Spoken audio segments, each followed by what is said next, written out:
These arrangements being all made simultaneously, or nearly so, were completed by the time it got dark, and then the streets were comparatively clear, and were guarded at all the great corners and chief avenues by the troops, while parties of the officers rode up and down in all directions, ordering chance stragglers home, and admonishing the residents to keep within their houses, and if any firing ensued, not to approach the windows. More chains were drawn across such of the thoroughfares as were of a nature to favour the approach of a great crowd, and at each of these points a considerable force was stationed. All these precautions having been taken, and it being now quite dark, those in command awaited the result in some anxiety, and not without a hope that such vigilant demonstrations might of themselves dishearten the populace and prevent any new outrages. But in this reckoning they were cruelly mistaken, for in half an hour, or less, as though the setting in of night had been their preconcerted signal, the rioters, having previously in small parties prevented the lighting of the street lamps, rose like a great sea, and that in so many places at once, and with such inconceivable fury, that those who had the direction of the troops knew not, at first, where to turn or what to do. One after another, new fires blazed up in every quarter of the town, as though it were the intention of the insurgents to wrap the city in a circle of flames, which, contracting by degrees, should burn the whole to ashes. The crowd swarmed and roared in every street, and none but rioters and soldiers being out of doors, it seemed to the latter as if all London were arrayed against them, and they stood alone against the town. In 2 hours 36 fires were raging, 36 great conflagrations, among them the Borough Clink in Tooley Street, the King's Bench, the Fleet, and the New Bridewell. In almost every street there was a battle, and in every quarter the muskets of the troops were heard above the shouts and tumult of the mob. The firing began in the Poultry, where the chain was drawn across the road, where nearly a score of people were killed on the first discharge. Their bodies having been hastily carried into St Mildred's Church by the soldiers, the latter fired again, and following fast upon the crowd, who began to give way when they saw the execution that was done, formed across Cheapside and charged them at the point of the bayonet. The streets were now a dreadful spectacle. The shouts of the rabble, the shrieks of women, the cries of the wounded, and the constant firing, formed a deafening and an awful accompaniment to the sights which every corner presented. Wherever the road was obstructed by the chains, there the fighting and the loss of life were greatest, but there was hot work and bloodshed in almost every leading thoroughfare. At Holborn Bridge and on Holborn Hill the confusion was greater than in any other part, for the crowd that poured out of the city in 2 great streams, one by Ludgate Hill and one by Newgate Street, united at that spot, and formed a mass so dense that at every volley the people seemed to fall in heaps. At this place a large detachment of soldiery were posted, who fired, now up Fleet Market, now up Holborn, now up Snow Hill, constantly raking the streets in each direction. At this place, too, several large fires were burning, so that all the terrors of that terrible night seemed to be concentrated in one spot. Full 20 times the rioters, headed by one man who wielded an axe in his right hand, and bestrode a brewer's horse of great size and strength, caparisoned with fetters taken out of Newgate, which clanked and jingled as he went, made an attempt to force a passage at this point and fire the vintner's house. Full 20 times they were repulsed with loss of life, and still came back again, and though the fellow at their head was marked and singled out by all, and was a conspicuous object as the only rioter on horseback, not a man could hit him.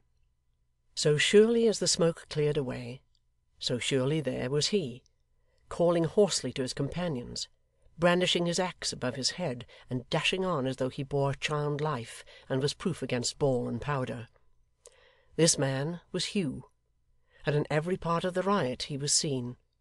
He headed 2 attacks upon the Bank, helped to break open the toll houses on Blackfriars Bridge and cast the money into the street, fired 2 of the prisons with his own hand, was here and there and everywhere, always foremost, always active, striking at the soldiers, cheering on the crowd, making his horse's iron music heard through all the yell and uproar, but never hurt or stopped. Turn him at one place, and he made a new struggle in another, force him to retreat at this point, and he advanced on that, directly. Driven from Holborn for the 20th time, he rode at the head of a great crowd straight upon St. Paul's, attacked a guard of soldiers who kept watch over a body of prisoners within the iron railings, forced them to retreat, rescued the men they had in custody, and with this accession to his party, came back again, mad with liquor and excitement, and hallooing them on like a demon. It would have been no easy task for the most careful rider to sit a horse in the midst of such a throng and tumult, but though this madman rolled upon his back, he had no saddle. Like a boat upon the sea, he never for an instant lost his seat, or failed to guide him where he would.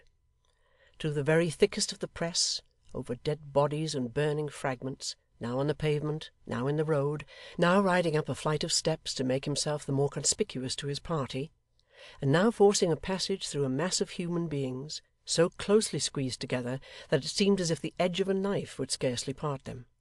On he went, as though he could surmount all obstacles by the mere exercise of his will. And perhaps his not being shot was in some degree attributable to this very circumstance, for his extreme audacity, and the conviction that he must be one of those to whom the proclamation referred, inspired the soldiers with a desire to take him alive, and diverted many an aim which otherwise might have been more near the mark. The vintner and Mr Haredale, unable to sit quietly listening to the noise without seeing what went on, had climbed to the roof of the house, and hiding behind a stack of chimneys, were looking cautiously down into the street, almost hoping that after so many repulses the rioters would be foiled, when a great shout proclaimed that a party were coming round the other way, and the dismal jingling of those accursed fetters warned them next moment that they too were led by Hugh. The soldiers had advanced into Fleet Market, and were dispersing the people there, so that they came on with hardly any check, and were soon before the house. 'All's over now,' said the vintner. 50,000 pounds will be scattered in a minute. We must save ourselves. We can do no more, and shall have reason to be thankful if we do as much.'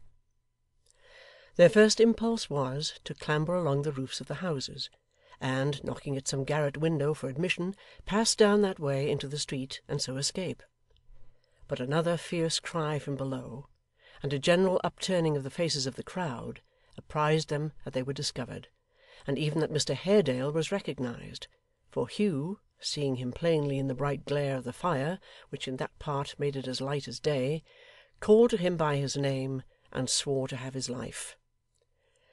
'Leave me here,' said Mr Haredale, 'and in Heaven's name, my good friend, save yourself.' 'Come on,' he muttered, as he turned towards Hugh and faced him without any further effort at concealment. 'This roof is high, and if we close, we will die together.' 'Madness!' said the honest vintner, pulling him back. 'Sheer madness! Hear reason, sir. My good sir, hear reason. I could never make myself heard by knocking at a window now, and even if I could, no one would be bold enough to connive at my escape.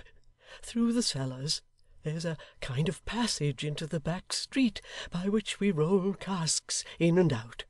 We shall have time to get down there before they can force an entry. Do not delay an instant, but come with me, for both our sakes, for mine, my dear good sir.' As he spoke, and drew Mr Haredale back, they had both a glimpse of the street.